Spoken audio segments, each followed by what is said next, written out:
Today's top stories. Malacanang wishes for a sound mind and a healthy body for President Duterte as he celebrates his 74th birthday. 7 Rappler executives are charged with the anti-dummy law. 3 rebels were killed in a foiled NPA attack in northern Samar. And Barangay Ginebra ends at the number 3 spot in the PBA Philippine Cup run to the quarterfinals.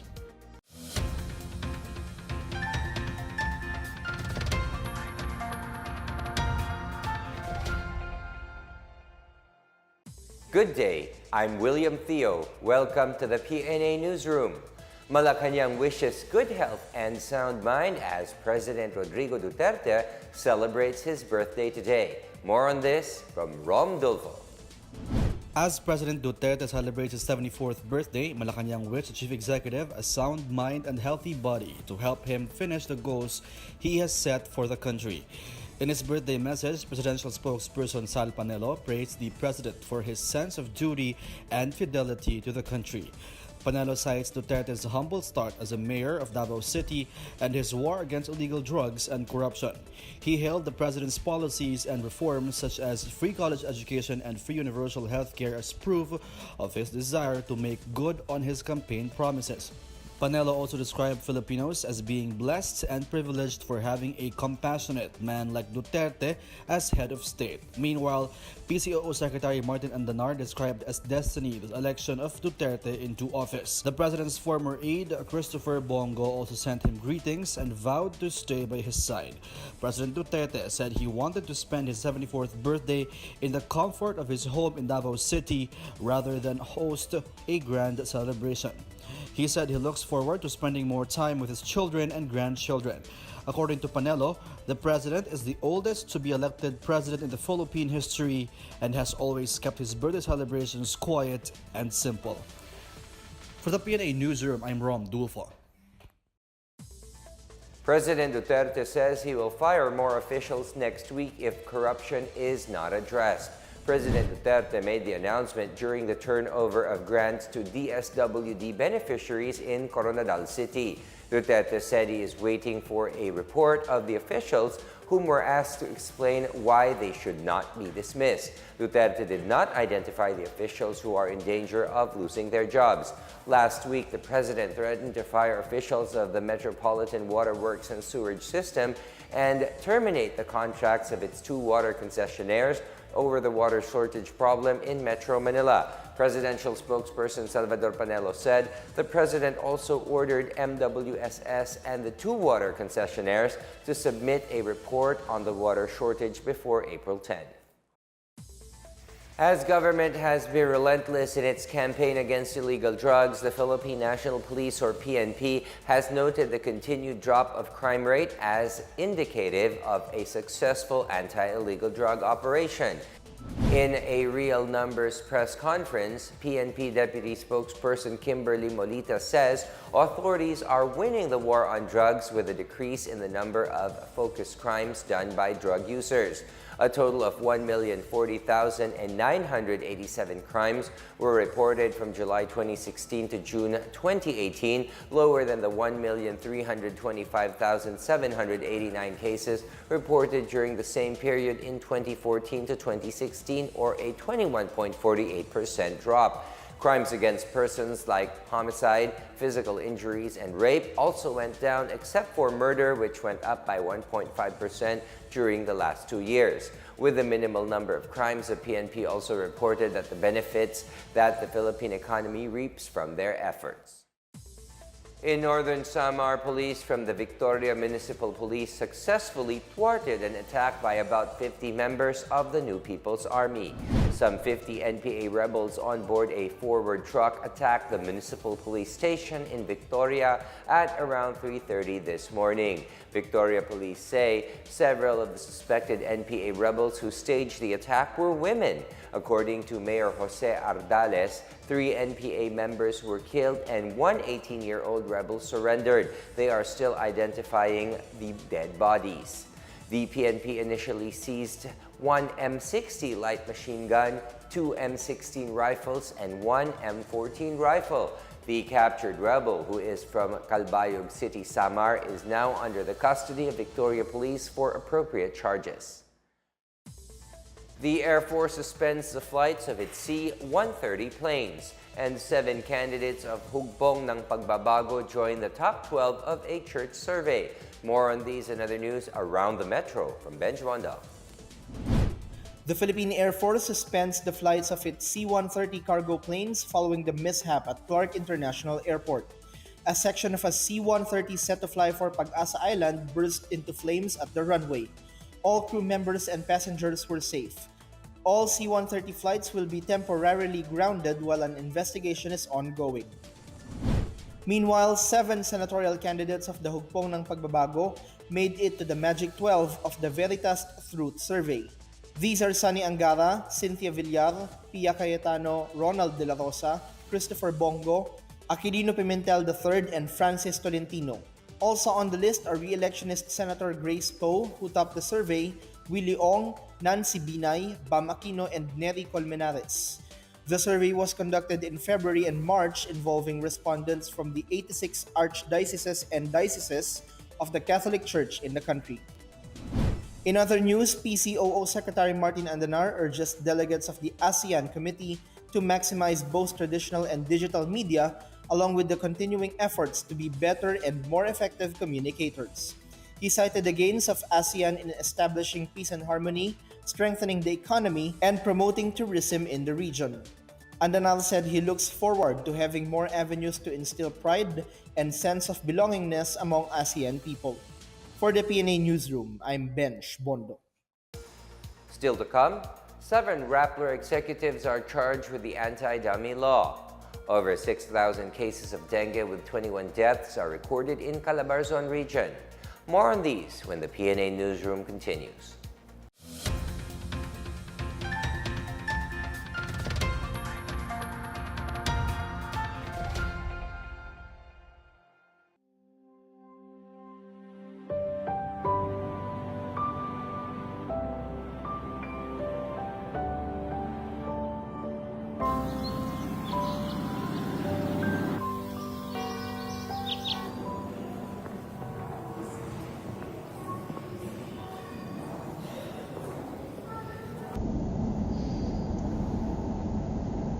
Wait, naman mo ako ng mga form.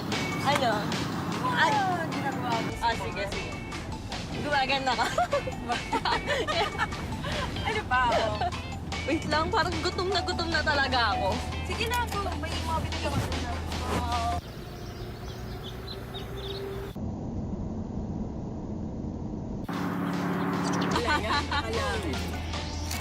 Oh!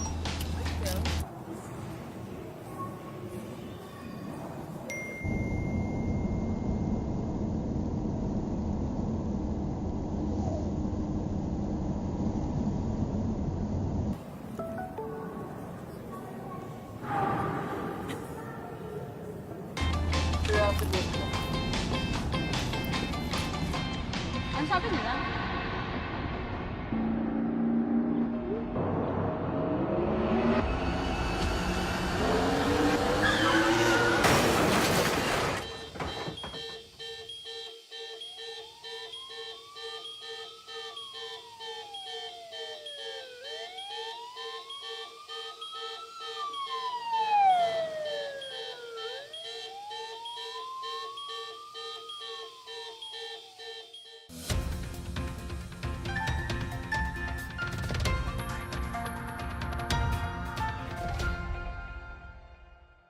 Officials of the holding firm of online news outfit Rappler have been charged for violation of the anti-dummy law in connection with the issuance of its shares to US-based lobby group Omidyar Network Fund.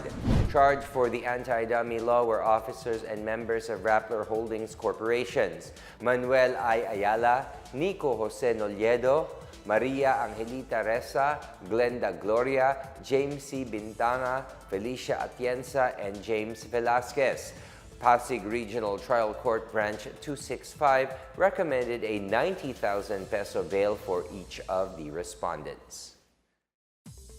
The Department of Trade and Industry, or DTI, is actively promoting Filipino brands abroad as more homegrown franchises are expected to penetrate markets overseas. According to DTI Secretary Ramon Lopez, there are overseas Filipino workers who intend to invest in the Philippines, while there are foreigners carrying local franchise brands in their countries. The Philippine Franchise Association says 30 Filipino brands have already penetrated market overseas, and 70 more are expected to follow suit by 2022. More franchises are expected to be established in ASEAN and Asia-Pacific markets, as well as non-traditional markets and those with Filipino workers. The Department of Information and Communications Technology, or DICT, has partnered with the United Nations Development Program for the rollout of free Wi-Fi internet services in the country. During the signing ceremony, DICT Acting Secretary Eliseo Rio says the department is optimistic that the free Wi-Fi in public will soon be realized. UNDP Philippine Country Representative Titon Mitra says they are pleased to assist the ICT to meet the national objective of bridging the digital divide and leaving no one behind. Under the said agreement, the UNDP will analyze target sites for Wi-Fi hotspots, oversee monitoring of project impact, and continue to provide technical training to achieve the expected outputs. The DICT has sought the assistance of the UNDP in September last year to fast-track the rollout of free Wi-Fi and to assist the capacity-building initiatives of stakeholders involved in project management. Calabarzon region recorded almost 6,000 cases of dengue fever, leading to 21 fatalities from January 1st to March 23 this year. The Department of Health, or DOH, says this year's number is lower compared to the same period last year. Cavite Province recorded the highest number of cases with 1,880, followed by Batangas, Laguna, Quezon, and Rizal. Top cities and municipalities with the most number of dengue cases are Dasmariñas City, followed by Lipas City, Batangas City, Bacoor City, Calamba City, Imus City, Lopez, San Pablo City, Tanawan City, and General Trias City. PNP declares the province of Marinduque as insurgency-free. Meanwhile, a boy dies after eating pufferfish or butete in Cebu. More on this and other stories from the provinces from Benj Bondo. In Marinduque, the province has been declared insurgency-free. This means the province is now free from the factions of CPP, NPA, NDF, and is no longer a threat to peace and order. The declaration was announced after a memorandum of understanding was signed among the PNP, AFP, and the provincial government held in Boac. In Marawi, rehabilitation in this war-torn city is being prioritized with the coming of the new equipment. The Armed Forces of the Philippines received over 200 units of construction equipment from the Department of National Defense to be used for the rehabilitation of Marawi City and its neighboring areas. Among the equipment handed were telescopic cranes, track dozers, road graders, scoop loaders, backhoe loaders, road rollers, transit mixers, dump trucks, and water lorries. This latest development is under Horizon 2 of the AFP modernization program. In Cebu, a 5-year-old boy died while his parents and 4 siblings were hospitalized after they ate pufferfish or butete. According to Dr. Ramon Naharro of the Vicente Soto Memorial Medical Center, the boy died at home while his siblings are still being treated at the hospital. The parents have been discharged upon their request. The victim's mother said they had been eating pufferfish ever since and they had never been poisoned. Doctors plan to investigate whether there were other causes of food poisoning aside from the toxins from the pufferfish. For the PNA Newsroom, I'm Benj Bondo. Up next, defense and military officials slammed CPP founder Jose Maria CSUN for backtracking after linking progressive groups with the CPP and PA-NDF. Barangay Ginebra ends its PBA Philippine Cup run to the quarterfinals at the number 3 spot. The PNA Newsroom returns after these reminders.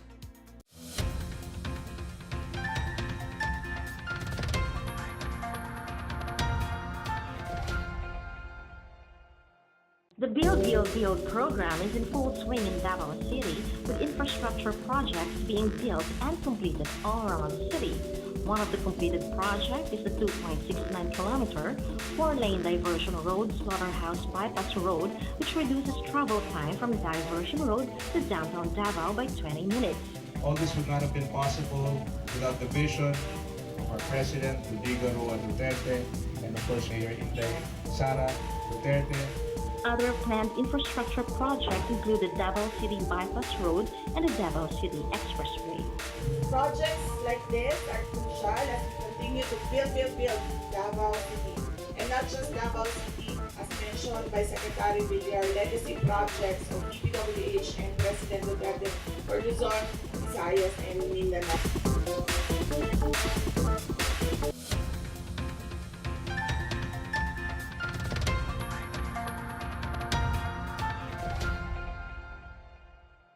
President Duterte is celebrating his 74th birthday and continues to fulfill his promise to give Filipinos a good life. What does the Filipino people wish for the president on this special day? Let's find out in today's Boses ng Masa.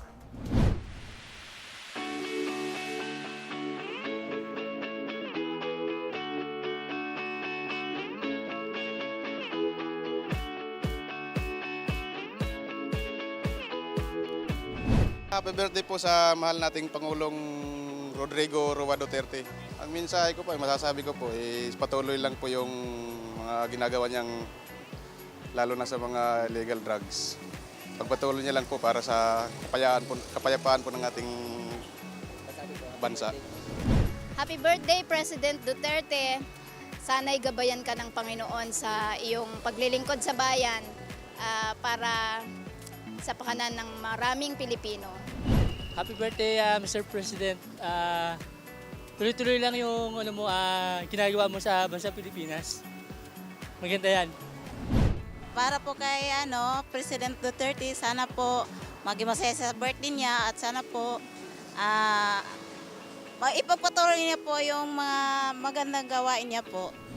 Mr. President, sana pagpalain ka at sana magtagumpay ka sa lahat ng ginagawa mo araw-araw. Ay, Pangulong dito taga Davao ako. Maligayang bati sa iyong karawan. Good health lang tayo. Tapos relax lang, huwag masyadong mainit. Saludo po kami sa laban kontra droga. Talagang saludo kami. Tuloy-tuloy lang yung pagtulong sa kapwa. Happy birthday, Mr. President. Defense Secretary Delfin Lorenzana and other ranking military officials debunked CPP founding chair Jose Maria CSUN's claims that the Alliance of Concerned Teachers, or ACT, and other progressive organizations are not part of the revolutionary movement. Lorenzana says these organizations are fronts of the CPP-NDF with the same objective of pushing the CPP's armed struggle leading to a communist government, even if they are not all NPAs, they all are from the same area. He adds the CPP, NPA, NDF is one organization. They are supposedly divided so they can have legal fronts that push the agenda of an illegal organization such as the NPA cannot be called a legal front. In fact, it is an illegal organization. The defense chief's views were shared by the AFP Deputy Chief of Staff for Civil Military Operations, Brigadier General Antonio Parlade Jr. He says CSUN's comments are made of his senile moments. He says Joma, in his senile moments, has forgotten again that he has been declaring for a long time. In his own words, he has repeatedly mentioned ACT as one of the CPP's front organizations, together with Gabriela, Bayan, Anak Pawis, League of Filipino Students, and Kilusan Mayo Uno. ACT has been in question for protecting the Salugpungan schools, which reportedly brainwashed indigenous people's children into becoming rebels. A military parade marked the 74th Armed Forces Day in Myanmar held in Nay Pyi Taw.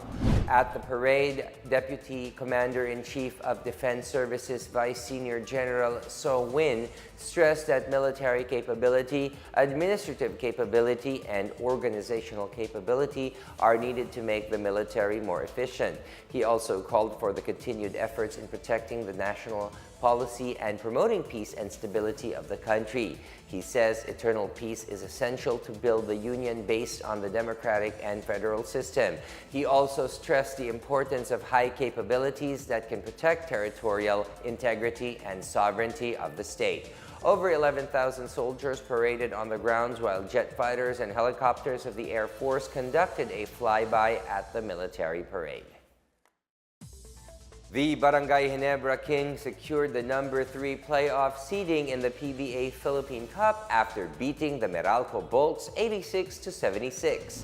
Greg Slaughter scored 18 points, Japeth Aguilar tossed in 12, while Kevin Ferrer and Jeff Chan drilled an 11 apiece as the Kings made their 4th win in a row. The Kings will be the 3rd seed behind the top seed Phoenix Pulse and number 2 Rain or Shine.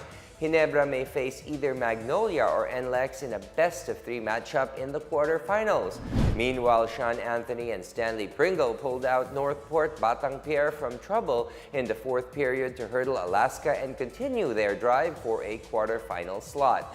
Anthony led the charge by making 8 of his 24 points for the period, while Pringle sustained Batang Pier's lead with 21 points. Northport still needs to prevail over Barangay Ginebra next Wednesday to assure its inclusion among the 8 teams advancing to the next round. In efforts to improve the competency of teachers, the Department of Education or DepEd launched its Tech for Ed training centers. One center opened in Iligan City to help teachers learn skills in information technology. Christine Lynn Viajante from the PIA files this report. The Department of Information and Communications Technology launched their Tech for Ed Training Center at the Lipuga National High School, Iligan City. DICT also gave 30 computer packages to 10 different schools within the city. These computers already had pre-installed Tech for Ed software programs that helps not only the learners but also the teachers to hone their ICT skills. School principals, ICT personnel, and students of DepEd Iligan are thankful to receive these units. Tech for Ed, or Technology for Education to Gain Employment, Train Entrepreneurs Towards Economic Development, is DICT's program that provides access points for individuals and communities to bridge the digital and educational divide towards a progressive economy. De La Rosa reminded, if we don't introduce technology to our students, they will be left behind. We need to adapt so that we can be ready for the 4th Industrial Revolution. The future of work will be different. Meanwhile, there are more or less 42,000 Tech for Ed centers in the country. For PNA Newsroom, Christine Lynn Viajante, Philippine Information Agency. Let's now check out the weather forecast for Metro Manila and the rest of the country.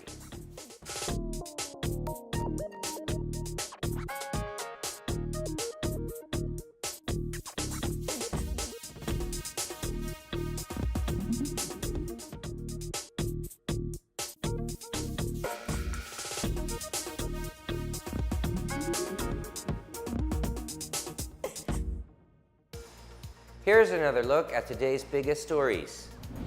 Malacanang wishes for a sound mind and a healthy body for President Duterte as he celebrates his 74th birthday. 7 Rappler executives are charged with the anti-dummy law. 3 rebels were killed in a foiled NPA attack in northern Samar. And Barangay Ginebra ends at the number 3 spot in the PBA Philippine Cup run to the quarterfinals. Thank you for watching another edition of the PNA Newsroom. To check out these and other stories, visit the PNA website or follow the Philippine News Agency on Facebook and Twitter. For more stories about the government and how it serves the Filipinos, look for these hashtags in all of our social media platforms and websites. And at this point, all of us from the PNA and the NIB would like to greet our beloved President a very happy 74th birthday. We wish you the best in everything. And that's your daily dose of the latest news and information that you need to know. From the PNA Newsroom, I am William Theo. Good day.